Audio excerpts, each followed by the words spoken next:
شروع اللہ کے نام سے جو بڑا مہربان اور نہایت رحم والا ہے۔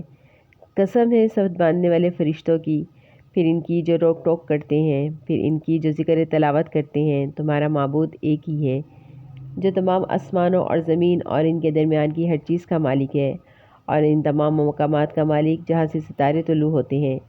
بے شک ہم نے نزدیک والے آسمان کو ستاروں کی شکل میں ایک سجاوٹ عطا کی ہے، اور ہر شریر شیطان سے حفاظت کا ذریعہ بنایا ہے۔ وہ اوپر کی جہاں کی باتیں نہیں سن سکتے، اور ہر طرف سے ان کو مار پڑتی ہے۔ انہیں دھکے دیے جاتے ہیں اور ان کو آخرت میں دائمی عذاب ہوگا۔ البتہ جو کوئی کچھ اچک لے جائے تو ایک روشن شعلہ ان کا پیچھا کرتا ہے۔ ان کافروں سے پوچھو کہ ان کی تخلیق زیادہ مشکل ہے یا ہمارے ہی پیدا کی ہوئی دوسری مخلوقات کی؟ ان کو تو ہم نے لیزدار گارے سے پیدا کیا ہے۔ اے پیغمبر، حقیقت تو یہ ہے کہ تم ان کی باتوں پر تعجب کرتے ہو اور یہ ہنسی اڑاتے ہیں، اور جب انہیں نصیحت کی جاتی ہے تو نصیحت مانتے نہیں، اور جب کوئی نشانی دیکھتے ہیں تو مذاق اڑاتے ہیں اور کہتے ہیں یہ کھلے جادو کے سوا کچھ بھی نہیں۔ بھلا جب ہم مر کر مٹی اور ہڈیوں کی صورت اختیار کر لیں گے تو کیا ہمیں دوبارہ زندہ کیا جائے گا؟ اور بھلا کیا ہمارے پچھلے باپ دادوں کو بھی؟ کہہ دو ہاں، اور تم ذلیل بھی ہوگے۔ بس وہ تو ایک ہی زوردار آواز ہوگی، جس کے بعد وہ اچانک سارے ہولناک منظر دیکھنے لگیں گے اور کہیں گے ہائے ہماری شامت، یہ تو حساب و کتاب کا دن ہے۔ جی ہاں، یہی وہ فیصلے کا دن ہے جسے تم جھٹلایا کرتے تھے۔ فرشتوں سے کہا جائے گا گھیر لاؤ ان سب کو جنہوں نے ظلم کیا تھا، اور ان کے ساتھیوں کو بھی اور ان کو بھی۔ یہ اللہ کو چھوڑ کر عبادت کیا کرتے تھے، پھر انہیں دوزخ کا راستہ دکھاؤ اور ذرا انہیں ٹھہراؤ، ان سے کچھ پوچھا جائے گا۔ کیوں جی تمہیں کیا ہوا کہ تم ایک دوسرے کی مدد نہیں کر رہے؟ اس کے بجائے یہ تو آج سر جھکائے کھڑے ہیں، اور وہ ایک دوسرے کی طرف رخ کر کے آپس میں سوال جواب کریں گے۔ ماتحت لوگ اپنے بڑوں سے کہیں گے تم تھے جو ہم پر بڑے زوروں سے چڑھ چڑھ کر آتے تھے۔ وہ کہیں گے نہیں، بلکہ تم خود ایمان لانے والے نہیں تھے، اور تم پر ہمارا کوئی زور نہیں تھا، اصل بات یہ ہے کہ تم خود سرکش لوگ تھے۔ اب تم ہمارے پروردگار کی یہ بات ہم پر ثابت ہو گئی ہے کہ ہم سب کو یہ مزہ چکھنا ہے، کیونکہ ہم نے تمہیں بہکایا، ہم خود بہکے ہوئے تھے۔ غرض اس دن یہ سب عذاب میں ایک دوسرے کے ساتھ شریک ہوں گے۔ ہم مجرموں کے ساتھ ایسا ہی کرتے ہیں۔ ان کا حال یہ تھا کہ جب ان سے یہ کہا جاتا کہ اللہ کے سوا کوئی معبود نہیں تو یہ اکڑ دکھاتے تھے اور کہا کرتے تھے کہ ہم ایسے ہیں کہ ایک دیوانے شاعر کی وجہ سے اپنے معبودوں کو چھوڑ بیٹھیں، حالانکہ وہ پیغمبر صلی اللہ علیہ وسلم حق لے کر آئے تھے اور انہوں نے دوسرے پیغمبروں کی تصدیق کی تھی۔ چنانچہ ان سے کہا جائے گا تم سب کو دردناک عذاب کا مزہ چکھنا ہے، اور تمہیں کسی اور بات کا نہیں، خود تمہارے اعمال کا بدلہ دیا جائے گا۔ البتہ جو اللہ کے برگزیدہ بندے ہیں ان کے لیے طے شدہ رزق ہے، میوے ہیں، اور نعمت بھرے باغات میں ان کی پوری پوری عزت ہوگی۔ وہ اونچی نشستوں پر آمنے سامنے بیٹھے ہوں گے، ایسے لطیف شراب کے جام ان کے لیے گردش میں آئیں گے، سفید رنگ کی ہوگی اور پینے والوں کے لیے سراپا لذت۔ نہ اس سے سر میں خمار ہوگا اور نہ ان کی عقل بہکے گی، اور ان کے پاس وہ بڑی بڑی آنکھوں والی خواتین ہوں گی جن کی نگاہیں اپنے شوہروں پر مرکوز ہوں گی۔ ان کے بے داغ وجود ایسے لگیں گے جیسے وہ گرد و غبار سے چھپا کر رکھے ہوئے انڈے ہوں۔ پھر جنتی لوگ ایک دوسرے کی طرف متوجہ ہو کر آپس میں سوالات کریں گے۔ ان میں سے ایک کہنے والا کہے گا کہ میرا ایک ساتھی تھا جو مجھ سے کہا کرتا تھا کہ تم واقعی ان لوگوں میں سے ہو جو آخرت کی زندگی کو سچ مانتے ہو۔ کیا جب ہم مر جائیں گے اور مٹی اور ہڈیوں میں تبدیل ہو جائیں گے تو کیا واقعی ہمیں اپنے کاموں کا بدلہ دیا جائے گا؟ وہ جنتی دوسرے جنتیوں سے کہے گا کیا تم میرے اس ساتھی کو جھانک کر دیکھنا چاہتے ہو؟ پھر وہ خود دوزخ میں جھانک کر دیکھے گا تو وہ اس دوزخ کے بیچوں بیچ نظر آ جائے گا۔ وہ جنتی اس سے کہے گا کہ اللہ کی قسم تم تو مجھے بالکل ہی برباد کرنے لگے تھے، اور اگر میرے پروردگار کا فضل شامل نہ ہوتا اور لوگوں کے ساتھ مجھے بھی دھر لیا جاتا۔ پھر وہ خوشی کے عالم میں اپنے جنتی ساتھیوں سے کہے گا اچھا تو کیا اب ہمیں موت نہیں آئے گی سوائے اس موت کے جو ہمیں پہلے آ چکی ہے، اور ہمیں عذاب بھی نہیں ہوگا۔ حقیقت یہ ہے کہ زبردست یہی کامیابی ہے۔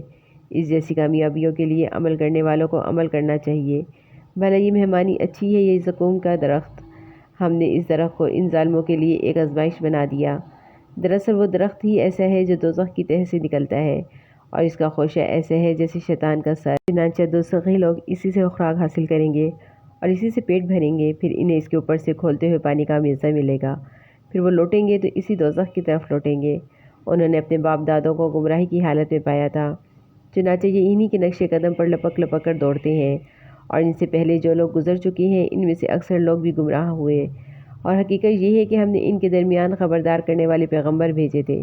اب دیکھ لو جن کو خبردار کیا گیا تھا ان کا انجام کیسا ہوا۔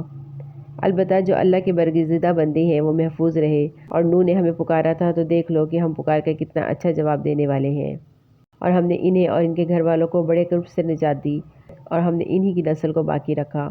اور جو لوگ ان کے بعد آئے ان میں یہ روایت قائم کی کہ وہ یہ کہا کریں کہ سلام ہو نوح پر، دنیا جہاں کے لوگوں میں ہم نیک عمل کرنے والوں کو اسی طرح صلہ دیتے ہیں، بے شک وہ ہمارے مومن بندوں میں سے تھے۔ پھر ہم نے دوسرے لوگوں کو پانی میں غرق کر دیا، اور انہی کے طریقے پر چلنے والے یقیناً ابراہیم بھی تھے، جب اپنے پروردگار کے پاس صاف ستھرا دل لے کر آئے، جب انہوں نے اپنے باپ اور اپنی قوم سے کہا کہ تم کن چیزوں کی عبادت کرتے ہو؟ کیا اللہ کو چھوڑ کر جھوٹ موٹ کے خدا چاہتے ہو؟ تو پھر جو ذات سارے جہانوں کو پالنے والی ہے، اس کے بارے میں تمہارا کیا خیال ہے؟ اس کے کچھ عرصے بعد انہوں نے ستاروں کی طرف ایک نگاہ ڈال کر دیکھا اور کہا میری طبیعت خراب ہے، چنانچہ وہ لوگ پیٹھ موڑ کر ان کے پاس سے چلے گئے۔ اس کے بعد ان کے بنائے ہوئے معبودوں یعنی بتوں میں جا گھسے اور ان سے کہا کیا تم کھاتے نہیں ہو؟ تو کیا ہو گیا ہے تم بولتے نہیں؟ پھر وہ پوری قوت سے مارتے ہوئے ان بتوں پر پل پڑے۔ اس پر ان کے قوم کے لوگ ان کے پاس دوڑتے ہوئے آئے، اور ابراہیم نے کہا کیا تم ان بتوں کو پوجتے ہو جنہیں خود تم تراشتے ہو، حالانکہ اللہ نے تمہیں بھی پیدا کیے ہے اور جو کچھ تم بناتے ہو اس کو بھی۔ ان لوگوں نے کہا ابراہیم کے لیے ایک عمارت بناؤ اور اسے دہکتی ہوئی آگ میں پھینک دو۔ اس طرح انہوں نے ابراہیم کے خلاف ایک بڑا منصوبہ بنانا چاہا، لیکن ہم نے انہیں نیچا دکھا دیا، اور ابراہیم نے کہا میں اپنے رب کے پاس جا رہا ہوں، وہی میری رہنمائی فرمائے گا۔ میرے پروردگار مجھے ایک ایسا بیٹا دے دیں جو نیک لوگوں میں سے ہو۔ چنانچہ ہم نے انہیں ایک لڑکی کی خوشخبری دی۔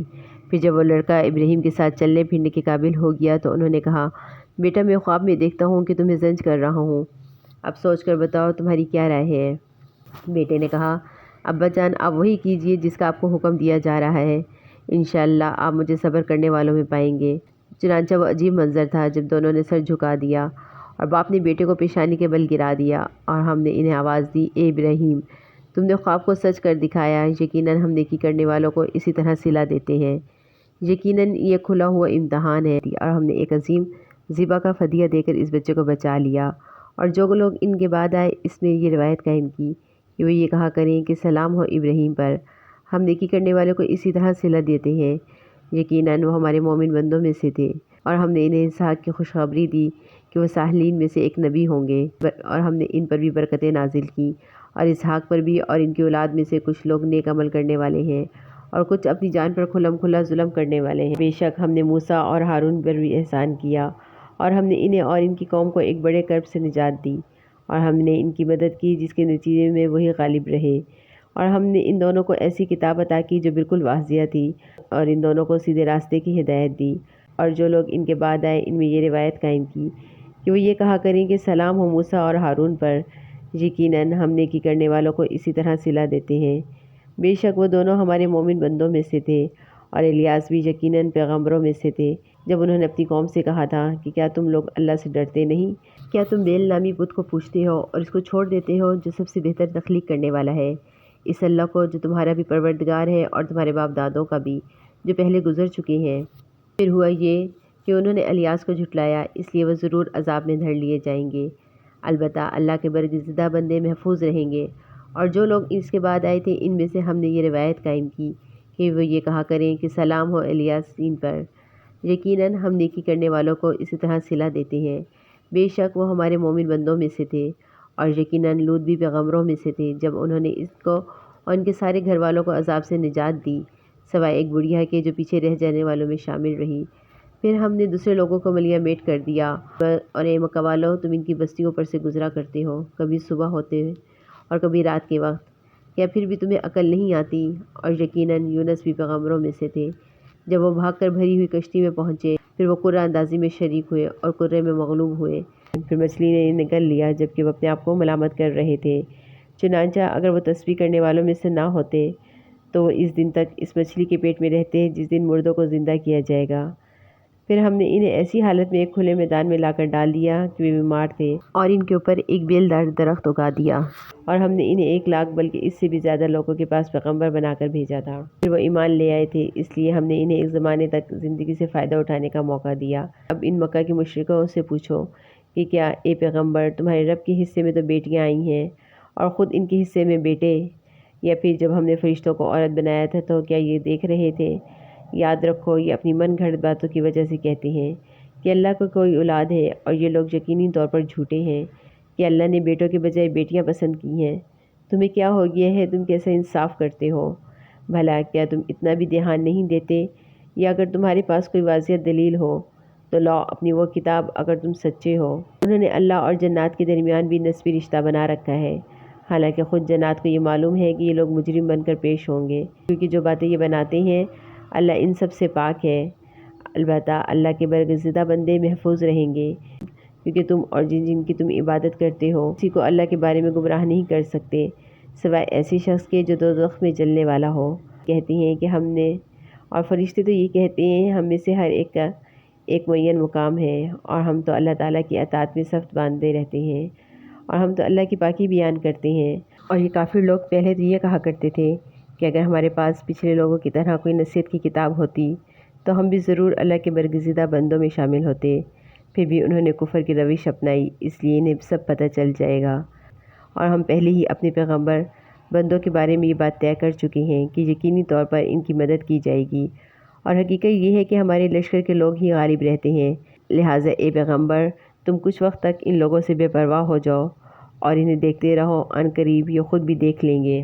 بھلا کہ یہ ہمارے عذاب کے لیے جلدی مچا رہے ہیں، سو جب وہ ان کے صحن میں آ اترے گا تو جن لوگوں کو خبردار کیا جا چکا ہے ان کی وہ صبح بہت بری صبح ہوگی، اور تم کچھ وقت تک ان لوگوں سے بے پرواہ ہو جاؤ اور دیکھتے رہو، عن قریب یہ خود بھی دیکھ لیں گے۔ تمہارا پروردگار عزت کا مالک ہے، ان سب باتوں سے پاک ہے جو یہ لوگ بناتے ہیں، اور سلام ہو پیغمبروں پر، اور تمام تعریف اللہ کی ہے جو سارے جہان کا پروردگار ہے۔